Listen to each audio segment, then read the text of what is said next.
Annyeonghaseyo, hello guys, welcome back to our vlog. I am Ara. And I am Yumi and we are the co-sisters for today's vlog. Ayan, samahan niyo naman kami sa A Day in Our Life. Nag-outfit check muna pala ako dito before I go to school. Etong araw pala neto guys ay last day ng exam namin. And also end of the year school party namin sa school. We are happy and sad kasi this is the end of the school year.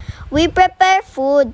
Each student will provide. Yung food dinala namin, isi-share sa classmate namin. At syempre, kasama na din yung teachers. Also, our teacher gave us gift and candy. Nung araw ng year-end party namin, nag-iyakan kami ng mga classmate ko. Dahil mamimiss namin yung teacher namin sa grade 2. Dahil hindi na siya magtuturo sa amin next pasukan. Yung teacher ni Yumi nagbabayki sa kanya. Siya pala yung advisor ni Yumi sa kinder. Hindi umiyak si Yumi, how strong ka talaga, Ming. Kasi makikita ko pa si teacher sa school. Excited kaya ako mag-grade 1 ate. But still thankful pa ako sa teacher ko. Ang dami kasi ko natutunan sa kanya. Kaya I love my teacher Marisa. And also I love my teachers. Maraming salamat po sa amin mga teachers, pagturo at guide, sa pag-care at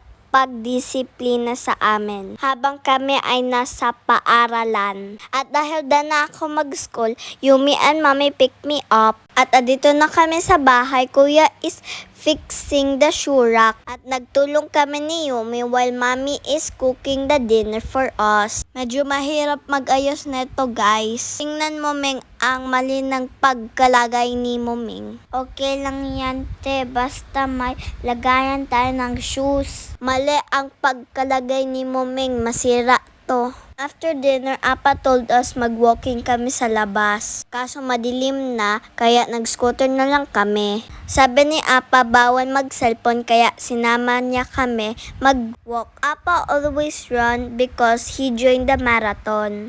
Lagi pala siya sumasali ng running. Next time, magsali daw siya ng 42K. Ay, Diyos ko po, masakit na naman yung katawan mo, Apa. Bigla nagyaya si Yumi mag-Korean grocery daw kami. Nag-request si Yumi kay Apa mag-ice cream. Exercise dalakaon ka talaga, Ming. Food is life ate, and nauhaw ako. Halata, Ming, ganda yung smile mo. At dito na kami sa bahay. After ng walking ni Apa, nag-blood test siya. Yumi check Apa's blood.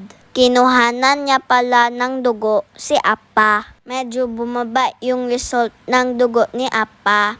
Actually guys, our Apa is diabetic. Lately lang yan nalaman. Mabuti na lang, mahilig siya mag-exercise. Look guys, nag-exercise din si Yumi. So funny because she always check her kilos. Ang cute mo talaga, Ming. Alam ko ate, and I thank you. At naglaro pala kami ni Apa ng Chinese game. Salamat sa pagtanaw. Please like, follow, and share po. That's all guys. Thank you for watching. See you in our next vlog. Bye!